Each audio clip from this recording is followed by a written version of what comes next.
இப்போது ஒரு முக்கியமான விஷயத்தை பற்றி பார்க்க போகிறோம். அதாவது வில் பவர், ஆற்றல் சக்தி. அதை பற்றி தான் இன்றைக்கி பார்க்க போகிறோம். அதாவது இந்த பயிற்சிகள், யோக பயிற்சிகள் செஞ்சால் எந்த வித ஆற்றல் சக்தி கிடைக்கும், அதாவது வில் பவர் கிடைக்கும், அதை பற்றி பார்க்க போகிறோம். அதுக்கு முன்னாடி நீங்கள் என்ன பண்ணுங்கள், சப்ஸ்கிரைப் பண்ணாதவங்க சப்ஸ்கிரைப் பண்ணுங்கள். அதே போல் இந்த பதிவுகளை மற்றவங்களுக்கும் ஷேர் பண்ணுங்கள். ஏன்னா நீங்களும் பலனடையணும், மற்றவங்களும் பலனடையணும். அதனால் மற்றவங்களுக்கும் ஷேர் பண்ணுங்கள். இப்போது இந்த வில் பவரை பற்றி பார்ப்போம். அதாவது யோகம், பிராணாயாமம், ஜபம், நிஷ்டை, சுடர் யோகம், சூரிய யோகம் இதெல்லாம் செய்கிறதுனால நமக்குள்ள ஒரு ஆற்றல் சக்தி கிடைக்கும். அதாவது வில் பவர்ஸ் கிடைக்கும். அது ஒன்று ஒன்றா என்னென்ன கிடைக்கும், அதனுடைய பலன்கள் என்ன, அதை பற்றி பார்ப்போம். முதல்ல பிராணசக்தி, அதாவது ஆக்சிஜன். நீங்கள் பிராணாயாமம் வாசி யோகம் பண்ணும்போது உங்கள் உடலில் அதிக அளவு ஆக்சிஜன் லெவல் ஏறும். நம்ம உடம்புல ஆக்சிஜன் லெவல் எவ்வளோன்னு ஏற்றிக்க முடியும். அப்போது அந்த ஆக்சிஜன் லெவல் அதிகமாகச்சுன்னா நீங்கள் எப்படி இருப்பீங்கன்னா ஒரு பிரகாசமாக இருப்பீங்க. அதேமாதிரி நமக்குள்ளே இருக்கிற ஆக்சிஜன் சக்தியை விரயமும் ஆகும். நீங்கள் நினச்ச விரயமும் பண்ணலாம். அதாவது எப்படின்னா பிராணாயாமம், வாசி யோகம் மூலிமா பிராணனை அதிகமாக உடம்புல ஸ்டோரேஜ் பண்ணி வச்சுக்க முடியும். அது எப்படி செயல்படுன்னா ஒரு இடத்துல இன்னொரு கேன்சர் ஆகும். அதாவது எப்படின்னா இப்போ ஒரு பேட்டரி இருக்குன்னா பேட்டரி இன்னும் வேறு எல்லாம் போட்டு சார்ஜ் எடுத்துக்கணும் இல்லை, அந்த மாதிரி தான் சார்ஜ் ஏற்றிக்க முடியும் அந்த பேட்டரி. சொல்லப்போனால் இப்போ உடம்பு முடியாமல் படுத்து படிக்க பெட்டில் படுத்துட்டு இருக்காங்கன்னு வச்சுக்கோங்க. அவங்கள பார்க்க போகிறவங்க போயிட்டு தன்னை அறியாமலே தொழுவாங்க. அவங்களும் துரத்தை எதிர்பார்ப்பாங்க. ஏன்னா அப்போ துறதுனால அவங்க உடம்புல இருக்கிற பிராணசக்தி அவங்க உடம்புக்கு போகும், அது பாஸ் ஆகும். இதனால அவங்க சீக்கிரமாக குணமடைவாங்க. அதுதான் நம்மளை கலாச்சாரத்தில் உடம்பு சரியானா எல்லாரும் போய் பார்க்குற தன்மை நமக்கு ஆட்டோமேட்டிக்கலி இருக்குது.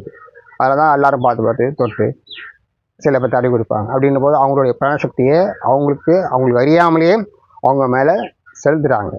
இதுதான். அதனால தான் நம்ம கலாச்சாரத்தை கையெடுத்து கும்பிடுவாங்க, கை கொடுக்க மாட்டாங்க. கை கொடுக்கறதுனால நம்மளுடைய பிராணசக்தி அவங்களுக்கு போகும். சப்போஸ் அவங்க அதிகமாக இருந்தாங்கன்னா அவங்கள்ட்ட நமக்கு வரும். அதில் தான் கை கொடுக்க பழக்கம் நமக்கு இல்லை. இது யூரோப்பியன்ஸ் அவங்க உருவாக்கின பழக்கங்கள். நம்ம கலாச்சாரத்தில் சரியாக உருவாக்கியிருக்காங்க கையெடுத்து கும்பிட்ற பழக்கம். அதுதான் இன்றைக்கும் சிறந்தது. அதே போல் இது எப்போல்லாம் விரயமாகும் வேறு வழிகளில் பார்த்தீங்கன்னா, நீங்கள் பஸ்ஸில் போகிறீங்க, உங்கள் மேலே டச் பண்ணுறாங்கன்னா அப்போ விரயமாகும். அதேமாதிரி நீங்கள் பாசத்தில் ஒருத்தர் கட்டிப்பிடிக்கிறீங்கன்னா அது அவங்களுக்கு பொழியும் பிராணசக்தி. அதனால் பிராணசக்தி எந்த அளவுக்கு ஏற்றி உடம்பை சேவ் பண்ணுறோமோ அதை பாதுகாக்கவும் தெரிஞ்சு வச்சுக்கணும். இது மூலிமா விரயமாகும். அடுத்தது ஒளி சக்தியை பற்றி பார்ப்போம்.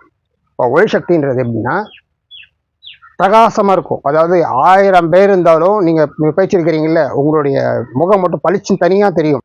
உதாரணத்தை ஃபோட்டோ எடுக்கிறாங்கன்னா உங்கள் முகம் மட்டும் பளிச்சுன்னு பிரைட்டாக தெரியும். அதேமாதிரி எல்லோரும் பார்த்தா அப்படி பார்ப்பாங்க. 1000 பேர் நடுவில் நீங்கள் ஒரு ஆள் போனாலே உங்கள் மேலே தான் எல்லோரும் கண்ணு விடும். அந்த ஒரு பிரைட்னஸ் இருக்கும். அது பேர் என்ன சொல்லுவாங்கன்னா ஜேஜஸ் அப்படின்னு சொல்லுவாங்க. அடுத்தது காந்த சக்தி. காந்த சக்தினா அதாவது காந்தம் தெரியும், அதாவது ஈர்ப்பு. அது இரும்பு தொகுள்ள பார்த்து காந்தம் இருக்குது இல்லை, அதே மாதிரி தான் இந்த காந்த சக்தியும் உடம்புல அதிகமாக பயிற்சி அதிகரிக்கும். இது எப்படின்னா இந்த காந்த சக்தி அதிகமாக இருந்துச்சுன்னா உங்களை பார்த்தவொடனே மற்றவங்க என்ன பண்ணுவாங்க, உங்களை தொடரணும்னு நினைப்பாங்க, இல்லை கை கொடுக்கணும்னு நினைப்பாங்க. அந்த காந்த ஈர்ப்பு. அதேமாதிரி நீங்கள் ஒரு தலைவனாக இருந்தீங்கன்னா மக்கள் அவங்களுக்கு எல்லாரும் வருவாங்க, உங்கள்கிட்ட கை கொடுக்கணும்னு ஆசைப்படுவாங்க. அந்த காந்த சக்தி ஈர்ப்பு எல்லா மக்களையும் இழுக்கும். அதாவது மெஸ்மரிசம் அப்படி சொல்கிறாங்கல்ல, ஒருத்தவங்களை மயக்கிறது மெஸ்மரிசம், ஒரு குரூப்பாக மயக்கிறது மாஸ் மெஸ்மரிசம் அப்படி சொல்லுவாங்க. அது மாதிரி எல்லோரும் அவங்க நோக்கி வருவாங்க. ஏன்னா அந்த காந்த சக்தி ரொம்ப ரொம்ப அவசியமானது.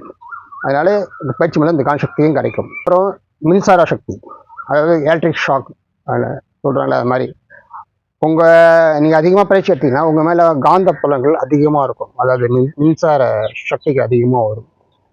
அது எப்படி உணரலாம் இப்போ ஒரு குழந்தை அழுவுது வச்சுக்கோங்க, அதை பசியில் அழுவுதுன்னா நீங்கள் தூக்கி அப்படி கொஞ்ச நாளே போதும் உடனே தூங்கிடும். அந்த அந்த மின்சார சக்தின்றது ஒரு சுகத்தை கொடுக்கும். அதாவது கிருஷ்ணர் எப்படி ராதை அந்த கிருஷ்ணர் மேலே சாஞ்சிட்டு இருப்பாங்களோ, அதனால தான் அந்த மின்சார சக்தி இருக்கும்போது அந்த மாதிரி அந்த உடல் ஒரு மாதிரி அந்த ஸ்பரிசம் அவங்களுக்கு இதமாக இருக்கும். இதை தான் மின்சார சக்தி. அடுத்தது நெருப்பு சக்தி. நெருப்பு சக்தி ஃபயர். அது எப்படின்னா, நீங்கள் ரொம்ப ஆக்ரோஷமாக கோவப்பட்டு பார்த்தீங்கன்னா உங்கள் கண்ணிலேருந்து நெருப்பாட்டு உங்களுக்கே ஒரு எரிச்சல் வரும். அந்த நெருப்பானது எதிராளியை உங்களுக்கு வந்து துன்பப்படுத்திட்டாலோ உங்களுக்கு கஷ்டப்படுத்திட்டாங்க அப்படி அந்த கோவப்பட்டு பார்க்கும்போது அதோட வேவ்ஸ் வந்து அந்த அந்த நெருப்பு அலை வந்து அவங்கள தாக்கும். தாக்கினா மூளையே போய் தாக்கும். சில பேருக்கு புத்தியே பாதிச்சிடும். அந்த அளவுக்கு சக்தி வாய்ந்தது அந்த நெருப்பு சக்தி. இதாக கூட நீங்கள் புராண கதைகள்லாம் நீங்கள் பார்த்துருக்கலாம். அந்த நெருப்பு சக்தி வரும். அந்த ஆகோஷம் வரும்போது அந்த நெருப்பு சக்தி கண்ணிலேருந்து வெளிப்படும், அந்த நெருப்பு சக்தி. அடுத்தது அப்போ ஆசீர்வாதம் பண்ணுறாங்கல்ல, இதுக்காக தான். அதாவது ஆசீர்வாதம் பண்ணுறவங்க ஏன் கை காமிச்சு ஆசீர்வாதம் பண்ணுறாங்கன்னா, கையிலேருந்து பிராணசக்தி வெளிப்படும். அப்போ பிராணசக்தி அவங்க உடம்புல பட்டு அவங்களுக்கு வந்து உடம்பு வந்து நல்லா இருக்கும். பிராணசக்தி என்னால உடம்பெல்லாம் சரியாகும் இல்லை, அது மாதிரி அவங்களுக்கு சரியாகும். அது மாதிரி அவங்க எதுவுமே இந்த நோய்களுக்கு டக்குன்னு வராது, கட்டத்தில் விலகி போகும் அப்படின்ற மாதிரி. அதில் தான் வந்து யோகம் பண்ணுற சில ஜாதகத்தை வந்து யோகக்கார ஜாதகம் தான் சொல்லுவாங்க. பார்த்த உடனே சொல்லுவாங்க யோகக்கார ஜாதகம்னா அந்த யோகத்தில் பார்த்தீங்கன்னா துன்பமே இல்லாத ஒரு ஆளுன்னு அர்த்தம். இதுதான் யோகக்காரன்னு சொல்கிறது. யோகாரம் அவன் துன்பமே இருக்காது, அந்த மாதிரி ஒரு நிலையை அவங்களுக்கு மாற்றி அமைக்கும், துன்பமில்லா நிலையை. அதே மாதிரி பார்த்தீங்கன்னா வசீகரம்.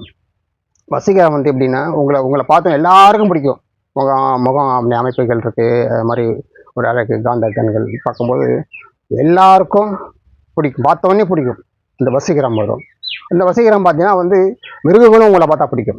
அதாவது திடீர்னு ஒரு பூனையோ வேறு ஜீவராசியோ பார்க்குதுன்னா உங்கள்கிட்ட மயக்கம் வந்து பறக்கும். பறவைகளும் அப்படி தான். பறவைகள் வந்து அப்படியே மயக்கம் கிட்ட வந்து எல்லாமே ஃப்ரீயாக வந்துட்டு போவோம். அந்தளவுக்கு சுற்றி பறவைகளாக இருக்கும். உங்களை பார்த்து பயப்படாது. நீங்கள் எங்கே இருக்கீங்களோ அங்கெல்லாம் வந்து பறவை உட்காரணும் ஆசைப்படும். உதாரணத்துக்கு பார்த்தீங்கன்னா இந்த காக்கை இந்த கழுகுலாம் உங்களே சுற்றி வட்டமிடும்.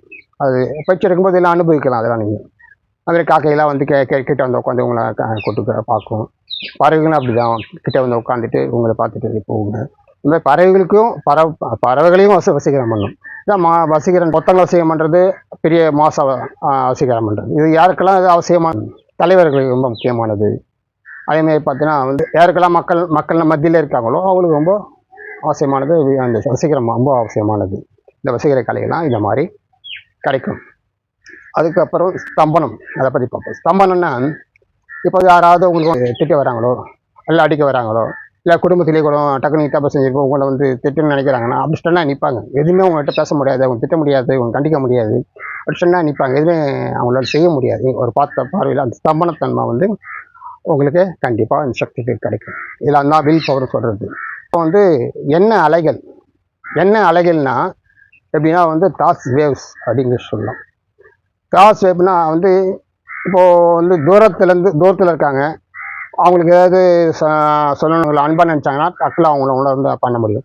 இப்போ ஃபார் எக்ஸாம்பிள் பார்த்தீங்கன்னா வந்து இதெல்லாம் வந்து நடக்கும். இப்போ செல்ஃபோனில் வந்து யாருக்கா ஃபோன் பண்ணணும் அப்படின்னு நினைக்கிறீங்கன்னா உடனே என்ன அலைகள் போயிட்டு உங்களுக்கு ஃபோன் பண்ணுவாங்க.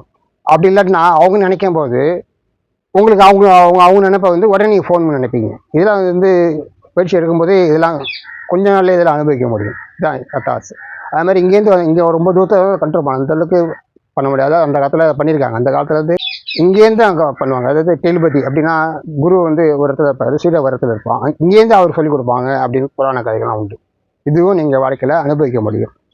அதனால் இந்த பயிற்சி எடுக்கும்போது அவ்வளோ கலைகள் இருக்குது.